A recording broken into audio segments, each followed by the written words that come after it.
السلام عليكم ورحمة الله وبركاته. أبنائنا وبناتنا الأعزاء طلاب الصف الثالث الثانوي، ازيكم وأخباركم إيه؟ يا رب تكونوا بخير وربنا يكرمكم ويوفقكم بإذن الله تعالى. إن شاء الله النهاردة هنحل قواعد الوحدة رقم 2 اللي هي بتتكلم في reported speech الجزء الأول. هتلاقوني سايب لكم في الديسكربشن بتاع الفيديو كده شرح reported speech إن شاء الله بالتفصيل الشديد. إن شاء الله يعني هيظبط معاك الدنيا ظبطة محترمة جدا جدا. السؤال الأول كده بيقول رانيا space me that I should buy mom a present. رانيا إيه؟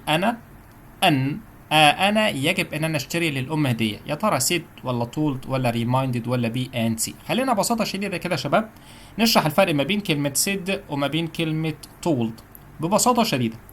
كلمة said ده فعل لازم. يعني إيه فعل لازم يا مستر؟ يعني فعل ما ينفعش أجيب بعديه مفعول. طيب الحاجات اللي أنا بجيبها بعد said كالتالي: رقم 1 that. لو أنت لقيت كلمة that اختار كلمة said. رقم 2 يكون في ضمير فاعل، يعني مثلا كده I أو he أو she أو مثلا we أو they أو you كضمير فاعل، ضمير فاعل. رقم 3 بعد كلمة said إن هو يكون في to، وبعد to يكون في المفعول بس بشرط إيه بقى؟ إن يكون في كوما وكوتيشن ماركس، يعني لسه الكلام دايركت مباشر. رقم 4 إن هو يكون في بعد said اسم من الأسماء، يعني مثلا كده علي، نهى، بس لازم بعد الاسم ده يكون في الفعل مباشرة.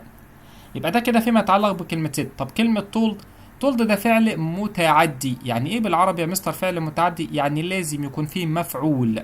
يعني معنى كده ايه؟ اجيب بعديها ايه؟ اجيب ضمير المفعول، مثلا me him here them us. او ينفع يكون فيه اسم من الاسماء، يعني علي او نهى. طب يا مستر ده كده ايه الفرق بقى ما بين سيد وما بين طلد في الحالة دي؟ ان لازم بعد الاسم ده مباشرة يكون اي حاجة تانية غير الفعل. يعني ممكن يكون فيه كلمة ذات، وذات ينفع اكتبها او ما اكتبهاش، ويكون في بعد كده فاعل، وبعد الفاعل في بقى اللي هو الفعل. يبقى ده كده الفرق ما بين سيد وما بين كلمة طولد بشكل مباشر.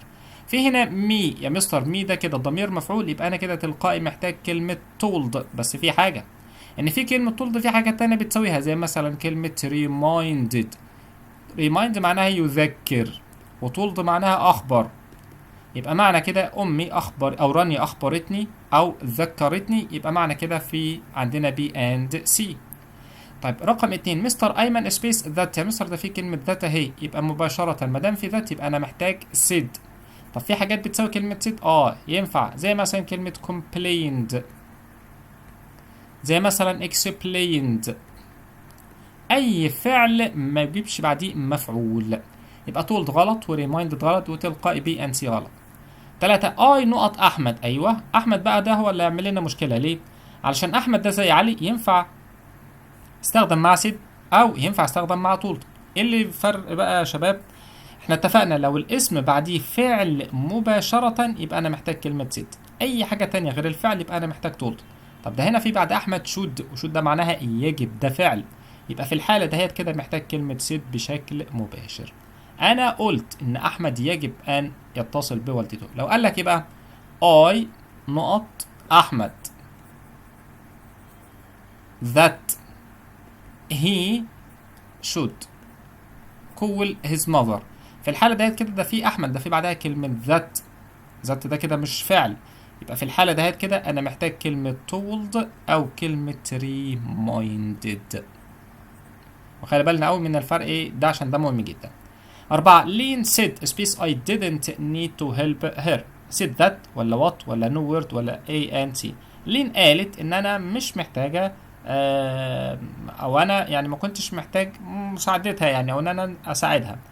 طب ده هنا في سيد يا مستر، يبقى اكيد قالت ان، يبقى ذات. بس احنا قلنا ان كلمة ذات ينفع اكتبها او ما اكتبهاش، يبقى ينفع نختار no word، يعني ينفع كمان A and C، وبالتالي فالإجابة رقم D.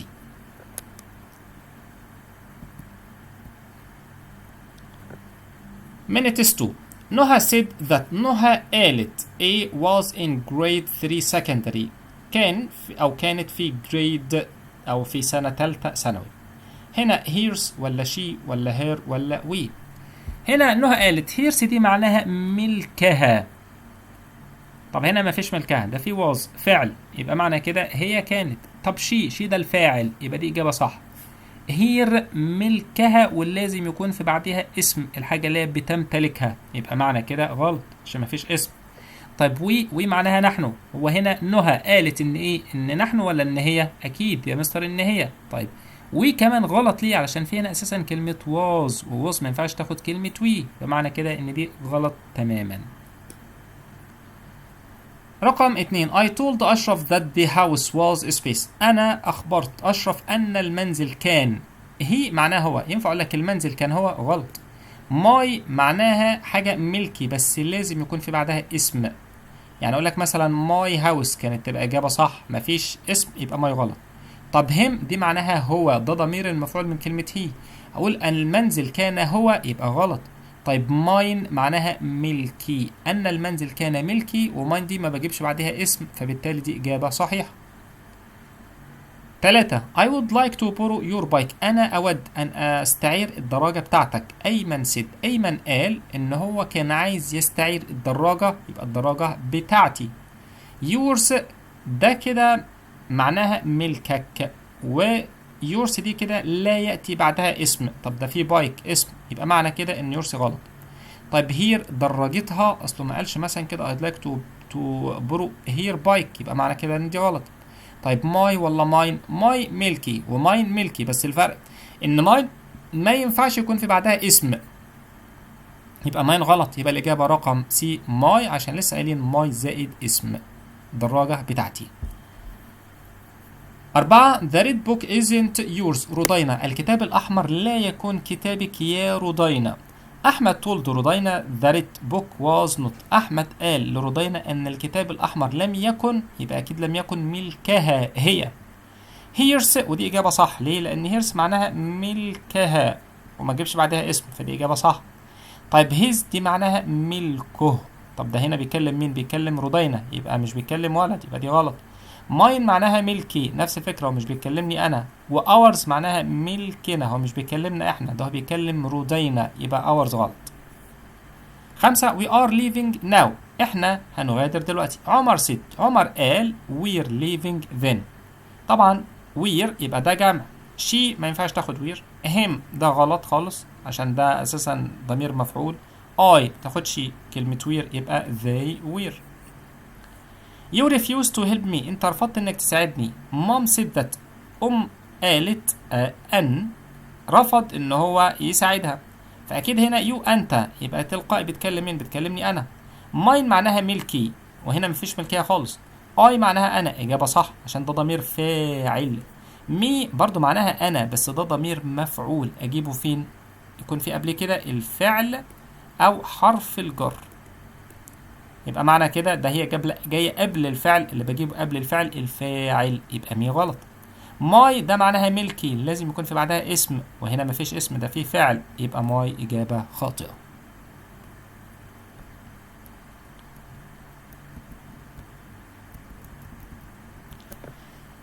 من تيست 3 I'm doing my homework now. أنا بعمل واجب دلوقتي. سيد علي، قال علي. علي said that. علي قال، طبعا هنا I اتحولت إلى هي علشان علي. am ده present اتحولت إلى was الماضي بتاعها. doing ده زي ما هي. my homework الواجب بتاعي، يبقى يتحول إلى الواجب بتاعه. يبقى بقى عندنا كلمة now لو معناها الآن بتتحول إلى كلمة then أو at that moment. يبقى معنى كده تلقائي tonight غلط، then إجابة صحيحة، today غلط، now إجابة خاطئة، لأن طبعا هنا ظروف الزمان وظروف المكان لازم تتحول. 2 last Monday يوم الاثنين اللي فات أميرة said. أميرة قالت she would visit us. مفيش هنا كوما ولا quotation marks، يبقى ده معنى كده ان ده in direct او reported كلام متحول، يبقى معنى كده انا لازم احول برضو ظرف الزمان وظرف المكان. هنا today دي غلط، ليه؟ علشان today كانت لازم تتحول الى that day. طب tonight غلط عشان كانت لازم تتحول الى that night. طيب the night before يا مستر دي صح عشان كان اصلها كلمة yesterday. طب the day before كان اصلها كلمة tomorrow علشان the day after اللي هي معناها tomorrow. و the day before كان أصلها yesterday. طب نرجع هنا في would دي كان أصلها كلمة will. يبقى يا مستر كده احنا بنتكلم في future مستقبل. طب هل الفيوتشر كان هياخد كلمة yesterday؟ أكيد لأ، ولكن كان هياخد كلمة tomorrow. يبقى الإجابة رقم دي. 3. She said that she hadn't called her uncle 2 weeks not. هي قالت إن هي hadn't called لم تتصل بعمها من 2 weeks من أسبوعين. إيه؟ before ولا after ولا earlier ولا إيه and see. طبعا hadn't called ده كده ماضي تام، فالماضي تام ده كان متحول إلى من أساسه ماضي بسيط أو مضارع تام. المهم إن كلمة after دي معناها بعد، فبالتالي كده ما ينفعش أقول لك 2 weeks after عشان ده كده لو مستقبل، فدي غلط. يبقى before إجابة صحيحة و earlier إجابة صح عشان الاتنين معناهم سابقا، فكان أصلها كده 2 weeks ago. يبقى معنى كده إن كلمة ago بنحولها إلى كلمة earlier أو كلمة before. يبقى احنا كده تلقائي محتاجين A and C. 4. عمر said that he didn't go not very often. عمر قال إن هو لم يذهب here لم يذهب هنا غلط. there إجابة صحيحة. here دي معناها ملكها وبالتالي غلط. طب وذير ملكهم يبقى برضو إجابة خاطئة، يبقى go there. فأنت عندنا كده كلمة come here تتحول إلى go there. 5. عمر said that he didn't come. come يبقى come here بقى يا مستر بشكل مباشر.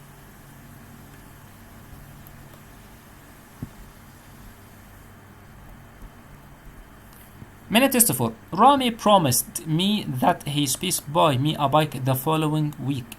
رامي وعدني ان هو ايه هيشتري لي دراجة the following week. طبعا the following week متحولة كان اصلها كده next week.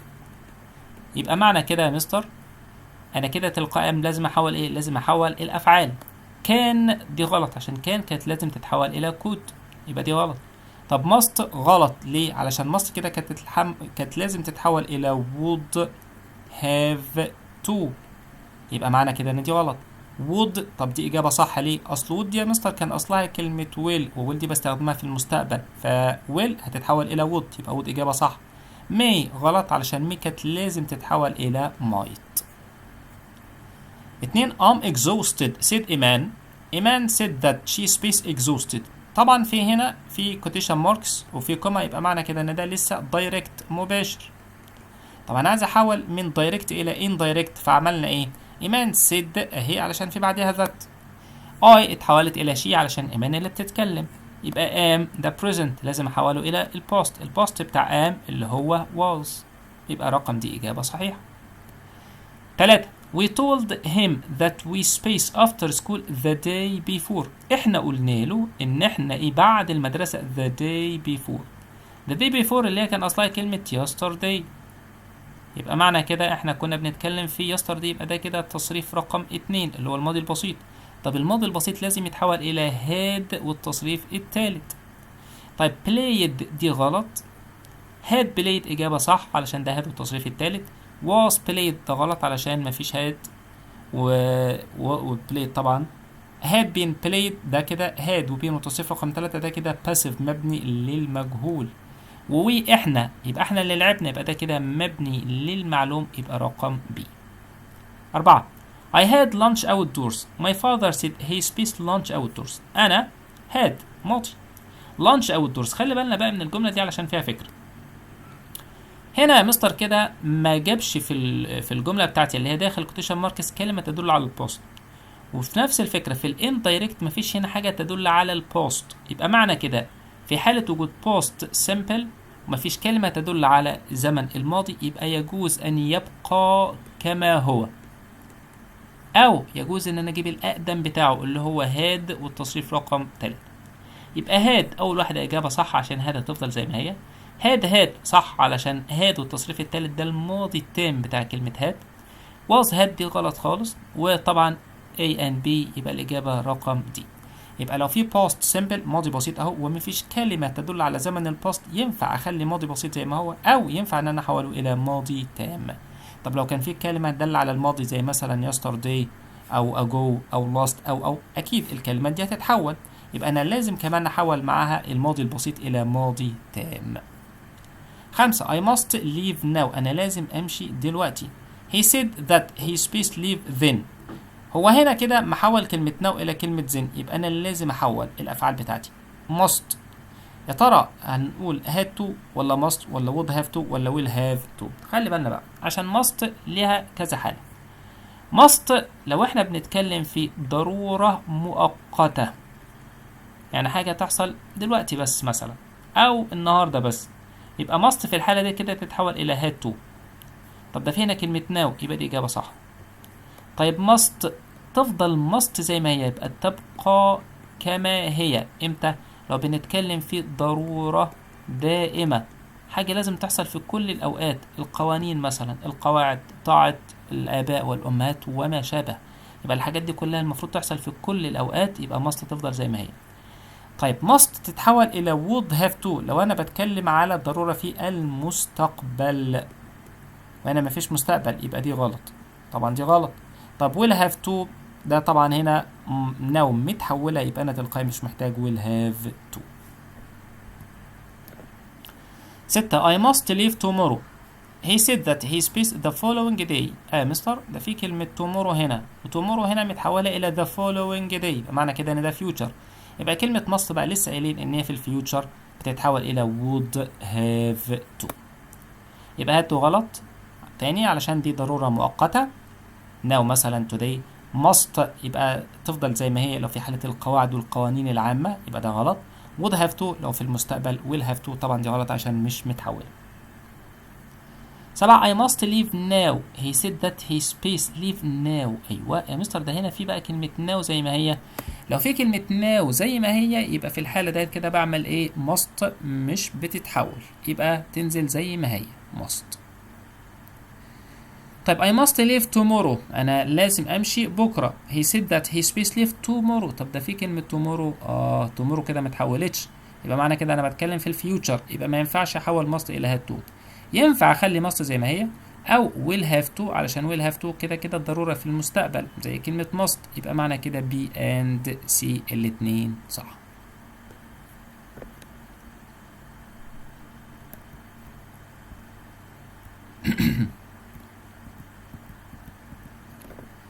Minute 5 عمر said a moment ago that he will see the dentist space. عمر قال a moment ago، أيوه نقف عند الحتة دي عشان دي مهمة أوي.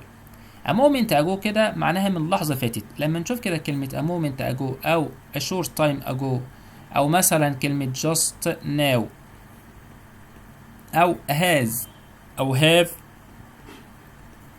just said لسه تويته قايل، يبقى معنى كده إن الكلام قيل من فترة وجيزة، يبقى في الحالة ديت كده الأزمنة بتفضل زي ما هي. فهنا كده هي ويل، ادي ويل اهي ما اتحولتش إلى وود، يبقى أنا كده تلقائي مش محتاج أحول ظروف الزمان. ذا نيكست دي دي غلط، ليه؟ علشان ذا نيكست دي كان أصلها كلمة تومورو، دي متحولة فدي غلط. طيب ذات دي دي متحولة عشان كان أصلها this day، إنما أنا عايزها زي ما هي يبقى ذات غلط. تومورو فضلت زي ما هي يبقى دي إجابة صح علشان ويل ما اتحولتش. ذا فولوينج دي كده متحولة يبقى برضو إجابة خاطئة. أحمد سبيس that he had eaten my biscuits but I'm sure he did it. أحمد إيه أن هو أكل البسكويت بتاعي بس أنا متأكد إن هو عمل كده. أحمد أجريد، أحمد وافق إنه أكل البسكويت بتاعي بس أنا متأكد إنه عمل كده، يبقى أكيد أجريد غلط. approved معناه يوافق أو يستحسن، إجابة خاطئة. denied أنكر، إجابة صح. هو أنكر إن هو أكل البسكويت بتاعي بس أنا متأكد إنه عمل كده. answered معناه يجاوب، فدي إجابة خاطئة. 3 It's time we went home. He said it was time they space home. برضو حلو قوي عشان عندنا كده هنا في الكوتيشن ماركس، يبقى معنى كده إن ده لسه دايركت مباشر. It is time we went home. He said it was time. طب هنا يا مستر it is اتحولت إلى it was. طب نعمل إيه بقى كده؟ في حالة وجود it's time أو مثلا كلمة would rather أو كلمة wish أو if only أو مثلا كان وكود والحاجات دي كلها اللي بعديهم بيفضل زي ما هو. يعني إيه؟ يعني في هنا went تصريف تاني، يبقى تفضل زي ما هي went مفيهاش تغيير.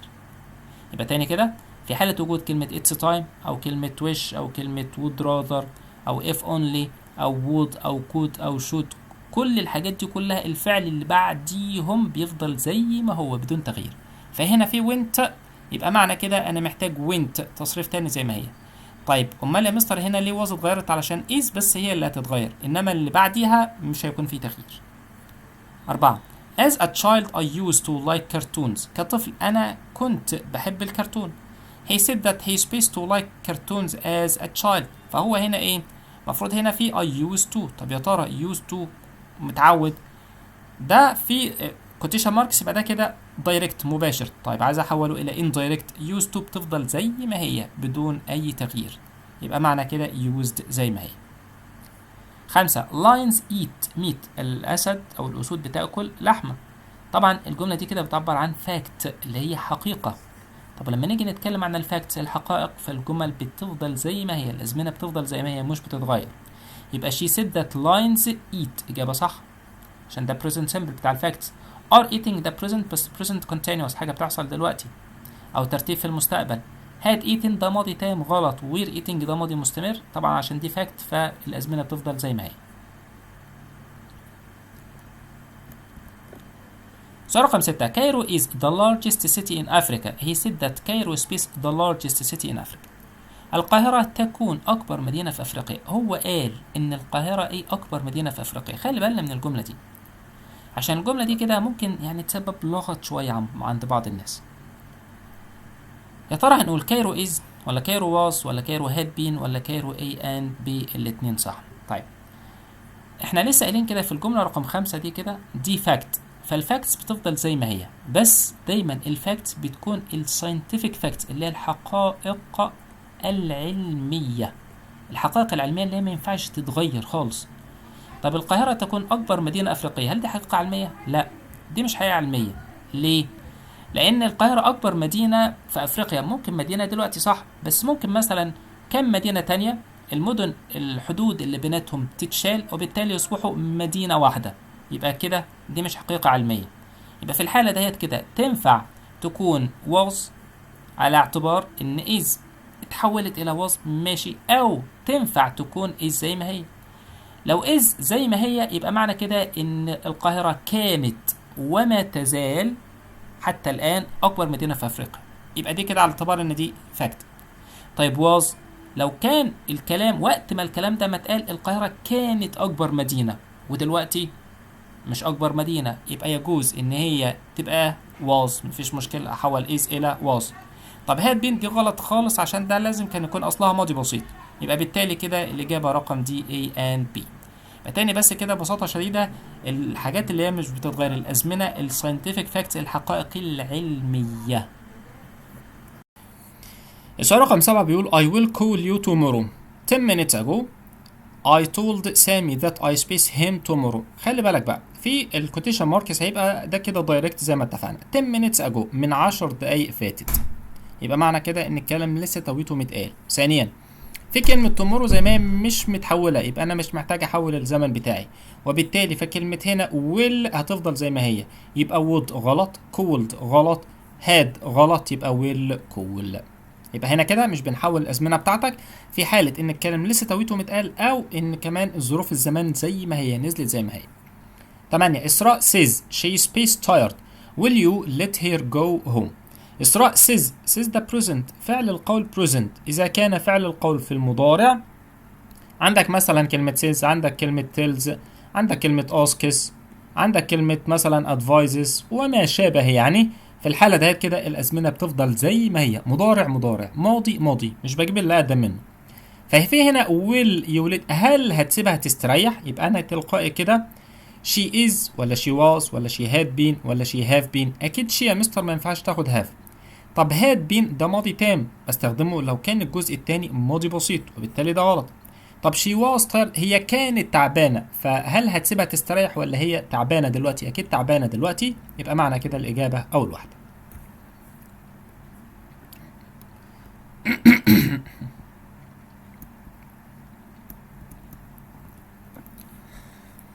الجنرال اكسرسايز. أول سؤال the shop assured me that the freezer is spaced the next day. المحل طمني وقال ان الفريزر ايه the next day. the next دي متحولة كان اصلها كلمة tomorrow، يبقى معنى كده انا هحول الازمنه بتاعتي. would صح علشان ده الباست بتاع كلمه will. will ده غلط عشان will لازم تتحول. would be delivering صح، ادي would اهي. would be delivered ادي would برضو. يبقى A ولا C ولا D؟ نرجع. deliver دي معناها يوصل. طب هل الفريزر هيوصل ولا هيتم توصيله؟ اكيد يا مستر هيتم توصيله، يبقى ده باسيف. يبقى في الحاله ديت كده، في حاله الباسيف بنبدا بالاوبجكت اللي هو المفعول، بعد كده بيكون في احد اشكال فيرب تو بي، بعد كده بيكون في التصريف رقم 3. ففي هنا would deliver لا في فيرب تو بي ولا في تصريف ثالث. would be ادي بي بس ما فيش تصريف ثالث، يبقى غلط. يبقى الاجابه رقم دي. ادي would ده الباست بتاع كلمه will، وادي كلمه بي، وادي delivered، يبقى الاجابه رقم دي. 2 dad space us not to tell lies. يعني الاب ايه احنا الا نكذب. said us ده مفعول، يبقى مستر ما ينفعش نقول said us. said to us كانت تبقى صح بس لو كان في كوما وكوتيشن ماركس مفيش، يبقى said to غلط. told us صح علشان us ده المفعول، يبقى دي اجابه صح. suggested ما ينفعش اقول suggested us، ما ينفعش اقول اقترحنا. 3 ريم said that she spaced challenge Heidi to a tennis match. said في البوست that she space، وطبعا حذفنا الكوما والكوتيشن ماركس والكلام ده كله، يبقى she can ولا could ولا shall ولا will. لاحظ حاجه، كان ده present يعني كان مش متحوله، وشال مش متحوله، will مش متحوله، could هي اللي متحوله، يبقى could اجابه صح. ليه؟ عشان said في البوست، يبقى انا تلقائي محتاج فعل في البوست. كان لازم تتحول الى could، shall كان لازم تتحول الى should، will كانت لازم تتحول الى would، يبقى بالتالي الوحيده اللي موجوده اللي هي رقم بي. 4 she informed me that my friend هيثم spaced a terrible accident while he was driving to North Sinai. هي informed me أخبرتني، informed في البوست، وفي هنا while he was يبقى past، يبقى الكلام كله في البوست. has ده present فده غلط. will ده will مش متحولة يبقى دي غلط. is دي ده present فده غلط، يبقى الإجابة رقم B had past، يبقى past مع past. 5 I told her that she spaced a bad mistake and that she should be cautious later on. أنا قلت لها إن هي إيه a bad mistake خطأ سيء، و that she should be يجب أن تكون cautious بمعنى حريص later on بعد كده. had made ولا is making ولا would make ولا has made؟ نركز بقى كده. أولا told ده كده في البوست. طيب should بتفضل زي ما هي، فهي لو كان اصلها should فبرضه should هتفضل زي ما هي. طيب had made ولا is making is the present، يبقى بالتالي ده غلط. would make ده كان اصلها كلمة will make، طب هل ده في المستقبل؟ يعني انا قلت لها ان هي هتعمل خطأ ولا عملت، فاكيد ما ينفعش ان انا اختار would. طيب has made، ما has made ده كده في البريزنت، المفروض has تتحول الى had، وبالتالي اجابة خاطئة، يبقى كده الاجابة بتاعتنا اللي هي اول واحدة. فالجملة كان اصلها كده في الكوتيشن ماركس you have made، انت ارتكبتي خطأ and you should be cautious later on، يبقى have اتحولت الى had وshould نزلت زي ما هي ما فيش منها تغيير. 6 رقية space she was ready for the talent contest. رقية ايه؟ ان هي جاهزة لمسابقة المواهب. في شي ده ضمير فاعل، يبقى ما ينفعش اقول told عشان told بجيب بعدها المفعول. said اجابة صح علشان said زي ما اتفقنا قلنا نجيب بعدها that، او نجيب ضمير فاعل يعني I بقى وشي وهي وما شابه. wondered معناها تساءل، ده في حالة السؤال وده مش سؤال. informed زي كلمة told لازم يكون في بعديها مفعول، وبالتالي إجابة خاطئة. محمد complained بمعنى يشكو، يبقى محمد شكى that the service at that restaurant is bad. complaint post the service at that restaurant في ذلك المطعم، يبقى complaint post ان الخدمة في ذلك المطعم ايه، يبقى معنى كده برضو انا محتاج احول. has دي غلط ليه؟ عشان المفروض تبقى had. is دي غلط عشان المفروض is تتحول الى was. طب was اجابة صح. would be ده كان اصلها كلمة will be، هقول لك الخدمة في ذلك المطعم يعني سوف تكون سيئة، فبالتالي غلط. المفروض الخدمة في المطعم is يبقى إذا تتحول إلى was اللي هو الماضي. 8. The therapist المعالج said that he would inform me of the report results space. المعالج said post ان هو he would يبقى would متحولة، يبقى معنى كده لازم احول الايه ظرف الزمان بتاعنا. next week دي غلط ليه؟ لان كلمة next دي كده تتحول الى the following او the next. طيب last week طبعا دي غلط ليه؟ علشان كلمة last week اساسا تتحول الى the week before، وهنا في would فكان اصلها will يعني ده مستقبل وده ماضي فده غلط. the week before كان اصلها last week يعني ده ماضي، فالجملة الاساسية بتاعتي في المستقبل، يبقى the following week اللي هي رقم C.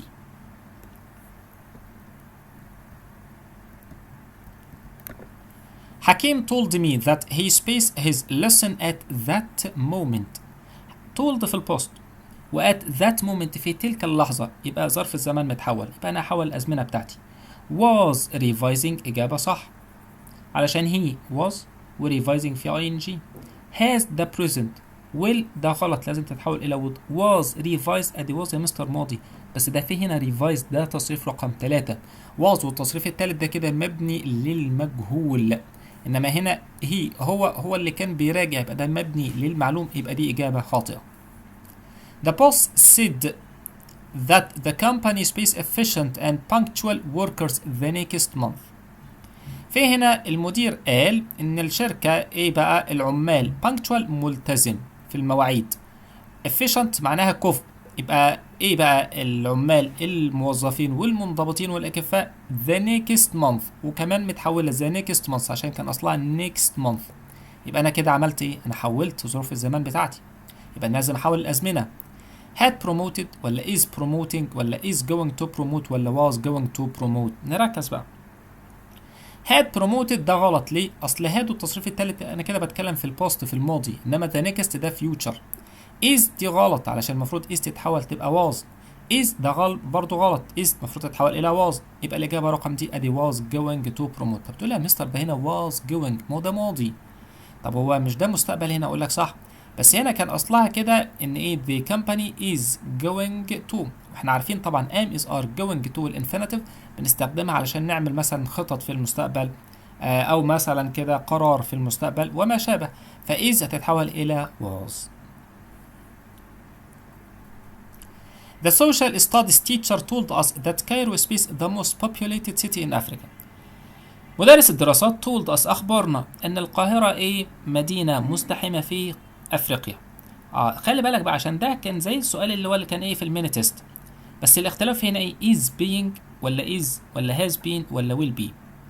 فهنا كده إيه مش جايب بسط على الإطلاق، فهنا كده معتبر إن الحتة دي كده حقيقة، يبقى أنا كده تلقائي is being ده حاجة بتحصل دلوقتي ده غلط، is إجابة صح عشان ده present simple، has been has ده كده مضارع تام، المضارع التام ده مش بتاع الحقائق، will be ده مستقبل فده كده غلط. 12 yesterday's newspaper said that he spaced a 3-year contract. الجريدة بتاعت امبارح قالت ان هو ايه عقد لمدة 3 سنوات. had signed ولا would be signed ولا is signing ولا has signed.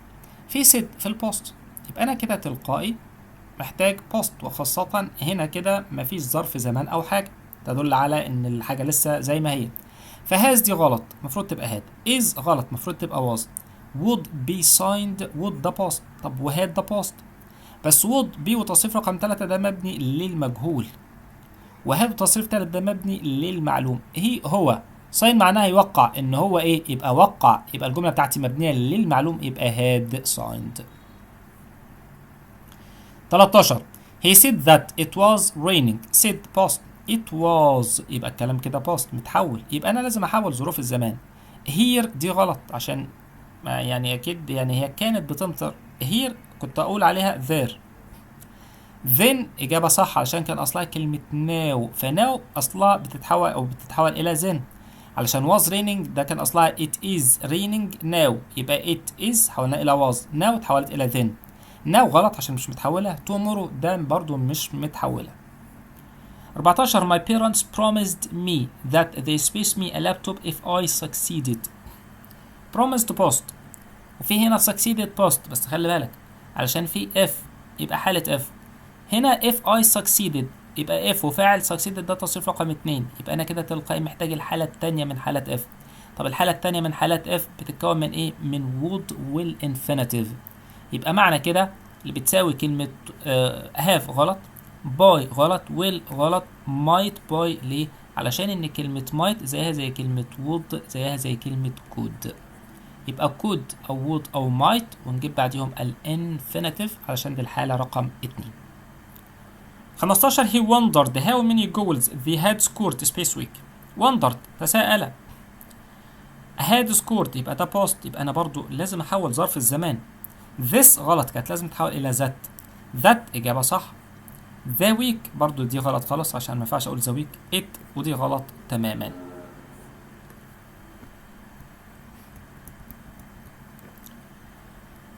Special cases. 16 I was told that a primary school is based in the neighboring town. I was told أنا أخبرت، يبقى ده ماضي عشان was told، إن مدرسة ابتدائي إيه في المدينة المجاورة. has دي غلط علشان has ده present وده past. has برضو غلط عشان ده present. had been built ولا had built؟ had ماضي وهاد ماضي، بس had والتصريف الثالث ده كده مبني للمعلوم. had been والتصريف الثالث ده مبني للمجهول. طب هي المدرسة نفسها بنت ولا اتبنت؟ أكيد المدرسة مش هتبني ولكن هتتبني، يبقى ده بس يبقى had been built. 17 My mom told me that we spaced to the club until we finished our project. أمي قالت لي إن إحنا إيه للنادي until we finished the past، يبقى أنا عايز past. don't دي غلط عشان don't لازم تتحول إلى didn't. won't غلط علشان won't ده النفي بتاع كلمة will، يبقى لازم تتحول إلى would، يبقى دي غلط. hadn't gone ده ماضي، wouldn't go ده ماضي. طب نرجع بقى، هنا الأم قالت إن إحنا إيه للنادي حتى نخلص الإيه المشروع بتاعنا، يبقى الجملة كان أصلها إيه؟ إن أنتوا لن تذهبوا إلى النادي حتى تخلصوا المشروع بتاعكم. يبقى في الحالة ديت كده المفروض إن إحنا هنخلص الأول وبعد كده هنذهب للنادي. فأنا لما أقول هادوا التصريف رقم 3 يبقى ده الحدث الأولاني، وأكيد إحنا يعني مش ذهبنا إلى النادي الأول، فده غلط، يبقى wouldn't go. فكان أصلا إيه بقى كده الجملة بتاعتي؟ إن كده you will not go to the club until you finish. فfinish اتحولت إلى finished، يبقى أنا كده تلقائي will محتاج إن أنا أحولها إلى would، يبقى الإجابة رقم دي. 18 أحمد says ده present، يبقى نقف شوية، يبقى الأزمنة تفضل زي ما هي، مضارع مضارع، ماضي ماضي، مستقبل مستقبل. That he spent the summer holiday in Dahab when he has finished exams. فاحنا عندنا قاعدة ادي when بعدها مضارع، يبقى الجزء اللي هناك هيكون مستقبل عادي. has ده غلط، will دي إجابة صحيحة، would غلط علشان الأزمنة مش متحولة، had ده ماضي وده مضارع ما ينفعش ماضي مع مضارع. 19 علي said the post that he speaks about the accident before he returned ماضي، يبقى الكلام كده كله ماضي، يبقى أنا تلقائي مضارع أو مستقبل غلط. hadn't told ده ماضي عشان هذا اهي، isn't غلط عشان ده مضارع، hadn't been told ده ماضي، won't ده النفي بتاع كلمة will يعني ده مستقبل فده غلط. طب had وتصريف تالت ده مبني للمعلوم، had been وتصريف تالت ده مبني للمجهول. طب نرجع للجملة، علي قال إن هو إيه عن الحادثة، يبقى إن هو لم يخبر عن الحادثة يعني قبل ما يرجع البيت، ولا لم يتم إخباره عن الحادثة؟ أكيد يعني هو لم يتم إخباره عن الحادثة قبل ما رجع البيت، يبقى he hadn't been told. يعني علي قال إن هو لم يتم إخباره عن الحادثة قبل ما يرجع البيت. hadn't told غلط ليه؟ عشان المفروض أقول مثلا he hadn't told us أو he hadn't told me وهكذا. 20 لأن كلمة told زي ما اتفقنا فعل متعدي فلازم يكون في بعديه مفعول. 20 don't park here اوعى تركن هنا، it's forbidden ممنوع. the gardener said we space park there. should ولا shouldn't ولا mustn't ولا must؟ طبعا don't park here ما تركنش هنا، it's forbidden ممنوع، يبقى معنى كده ان ده كأن ايه؟ كأن ده كده قانون عام، يبقى دي حاجة محرمة في كل الأوقات، يبقى في الحالة ديت كده كان أصلها او كده في حالة التحريم بنستخدم كلمة mustn't. فmustn't تحريم ما فيهاش تغيير، يبقى تنزل زي ما هي. The teacher told us that the earth spins around the sun. المدرس قال لنا ان الارض ايه حول الشمس، يبقى كده الارض بتدور حول الشمس، فدي كده مالها دي فاكت حقيقة. ومع الفاكتس بنستخدم present simple مضارع بسيط. حتى يا مستر وان كان في هنا told the past، بس دي فاكت حقيقة. الارض مفرد يبقى لازم الفعل يكون اخره اس، يبقى جو غلط. went ده ماضي. goes اجابة صحيحة. going طبعا ing يبقى لازم يكون في am is are، وحتى برضو كده كانت تبقى اجابة خاطئة عشان انا محتاج present simple تصريف اول، والارض مفرد يبقى لازم الفعل يكون اخره اس. 22 منى promised that she space home tomorrow. خلي بالنا بقى من الحتة دي. واحد يقول لي يا مستر هنا promised دي ماضية اهي، وعد. منى وعدت ان هي ايه بكرة. اقول لك صح مفيش مشكلة خالص، بس بص على الجزء التاني في كلمة tomorrow، ده ظرف الزمان اهو. هل tomorrow دي متحولة الى the following day او the next day او the day after؟ تقول لي لا. مادام ظرف الزمان زي ما هو يبقى الازمنة بتاعتك زي ما هي ما فيهاش تغيير. B غلط. would have been طبعا هنا would كان اصلها كلمة will، وده tomorrow زي ما هي يبقى انا مش محتاج احول. will have been ولا will be؟ عندنا مستر ادي will وادي will. have been will be، ايه الفرق؟ will have been ده كده مستقبل تام، بستخدمه مثلا دايما لو في كلمة زي كلمة باي، هنقول ان حدث هيكون تم وانتهى قبل وقت معين، وبالتالي هنا مفيش كلمة باي يبقى بالتالي ده غلط، يبقى الإجابة رقم دي مستقبل بسيط.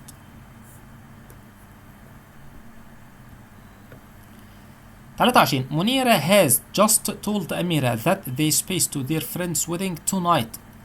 في has just told يبقى معنى كده في just، في كمان كلمة tonight يبقى الأزمنة مش متحولة يبقى تفضل زي ما هي. would ده غلط عشان دي متحولة من will. have gone ده present perfect مضارع تام، ما ينفعش present perfect مع tonight النهاردة، غلط بالليل. we are going ده ماضي بالتالي ده غلط. طيب are going إجابة صح عشان ده مستقبل، والمستقبل بنستخدم مع ال present continuous علشان حاجة مترتب ليها. he said a moment ago، أيوة said بس a moment ago يا مستر، يبقى معنى كده الأزمنة زي ما هي. that he spaced his car last month، وفي كمان last month الشهر اللي فات، يبقى مش متحولة. يبقى last month ده تصريف رقم 2 ده ماضي بسيط. يبقى sold تصريف رقم 2 إجابة صح. had sold ده ماضي تام فده غلط. would دي مش متحولة من will. sell دي غلط خالص علشان ده مش تصريف رقم 2. 25 he said just now، أيوة ادي just now يا مستر اهي، يبقى معنى كده برضو الأزمنة تفضل زي ما هي. that he space a new story عشان لسه الكلام تويته متقال. he is reading ادي ده مضارع احتمال. was reading لا، عشان اختار was reading كان لازم حاجة في الجزء الثاني تدل على ان ده كان ماضي مستمر، يبقى ده غلط. had read ده ماضي تام، كان لازم يبقى في هنا في الجزء الثاني حاجة يعني ترتيب احداث، يبقى ده غلط. was read ده passive مبني للمجهول وهو اللي بيقرأ، يبقى إجابة خاطئة، يبقى he is reading. 26 it's rather late الوقت متأخر، ادي it is rather زي كلمة it's time and it's time for you to go to sleep، وادي it's time. the mother space that the children are still awake، الأم ايه ان الأولاد لسه صاحيين، يبقى هنا ايه الجملة الأساسية الوقت متأخر، والوقت بالنسبة لكم ده الوقت عشان تروحوا تناموا، يبقى معنى كده الأم ايه remember تتذكر، inquire يستفسر، promised يعد، complain يشكو، أكيد complained بمعنى يشكو.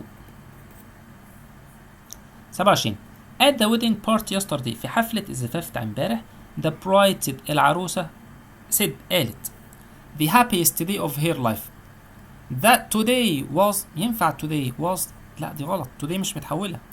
that day was ادي that day كان اصلها today فالمفروض متحولة، was كمان متحولة. yesterday had دي غلط علشان حاجتين، ان the happiest day كان اسعد يوم، انما had معناها يمتلك، ما ينفعش اقول لك امبارح امتلك اسعد يوم. that day had برضو نفس الفكرة غلط علشان had معناها يمتلك، يبقى بالتالي that day was ذلك اليوم كان.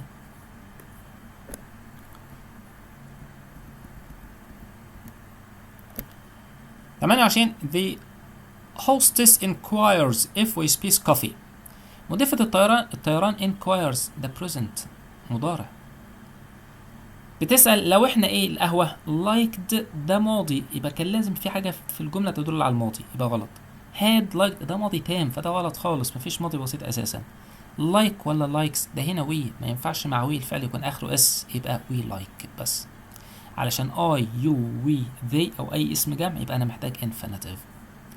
بسمة has just remarked، ادي just remarked that she speaks yet، يبقى yet كمان مش متحولة، وفي كلمة just يبقى الكلام لسه تويته متقال. she decided ولا had decided ولا has decided ولا hasn't decided؟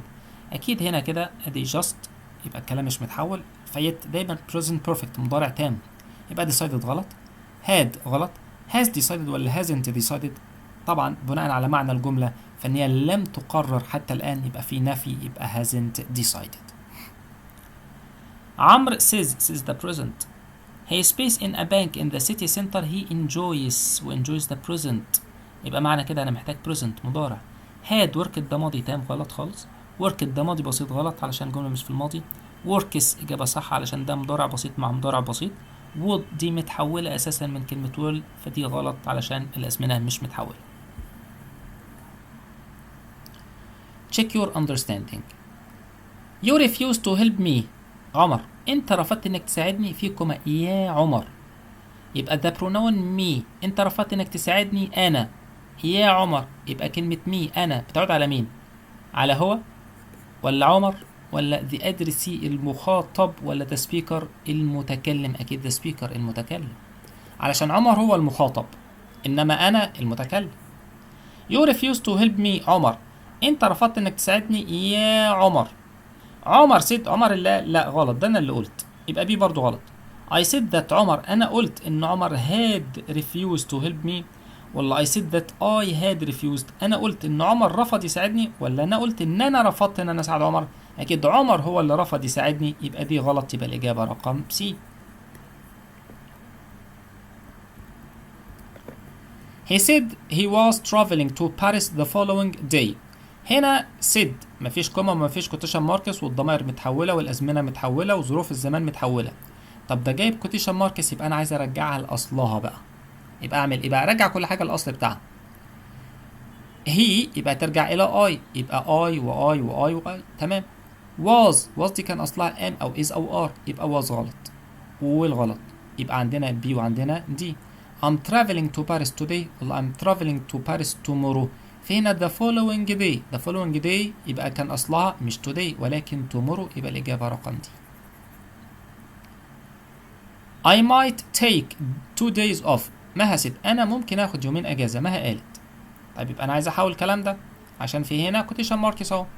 she might take 2 days off، دي كلمه might، فmight يا مستر تفضل زي ما هي واللي بعديها هيفضل زي ما هو، يبقى الاولى كده اجابه صحيحه.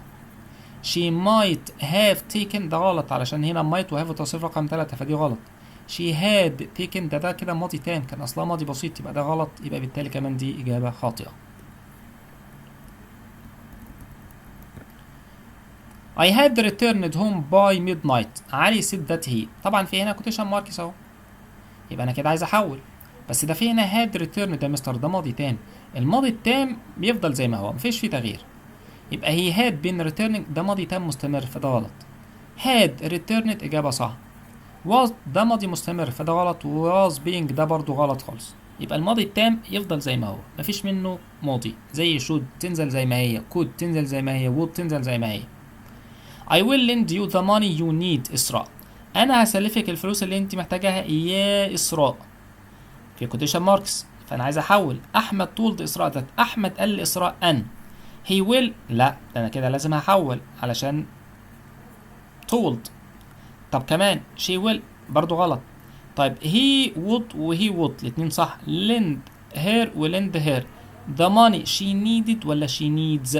ده احنا حولنا هنا will الى would، يبقى انا تلقائي كنت لازم احول كلمة need تصريف اولاني الى تصريف تاني، يبقى الاجابة رقم سي. 37 an hour ago من ساعة فاتت منا said I'm going shopping next Friday. في an hour ago يبقى الكلام لسه تويته متقال. طيب بص بقى معايا، she was going shopping next Friday. اولا في next Friday next لازم تتحول الى the next او the following، يبقى الاولى غلط. she is going shopping next Friday ولا she was going shopping the next Friday ولا she was going shopping the following Friday. نركز بقى في هنا an hour ago من ساعة فاتت، يبقى معنى كده ايه يا مستر؟ ان الكلام لسه متقال، يبقى معنى كده مش محتاج احول الازمنة بتاعتي عشان خلاص من ساعة فاتت وان لسه الجمعة اللي جاية، يبقى معنى اساسا يبقى معنى كده ان الجمعة الجاية لسه ما جاتش، يبقى انا كده مش محتاج احول الازمنة بتاعتي. يبقى she was going غلط و she was going غلط، يبقى she is going shopping next Friday. خلي بالنا عشان ممكن واحد يقول يا مستر طب ما هنا she was going shopping the next Friday ادي is متحولة الى was، وهنا next Friday متحولة الى the next Friday، وهكذا برضو دي she was going وفي هنا the following Friday. اقول لك عشان حاجتين، اولا سي بتساوي دي بالظبط في المعنى، يبقى الاتنين غلط. ثانيا an hour ago من ساعة فاتت، يبقى معنى كده ان الازمنة بتاعتك هتفضل زي ما هي، مش محتاج اجيب البوست بتاعها.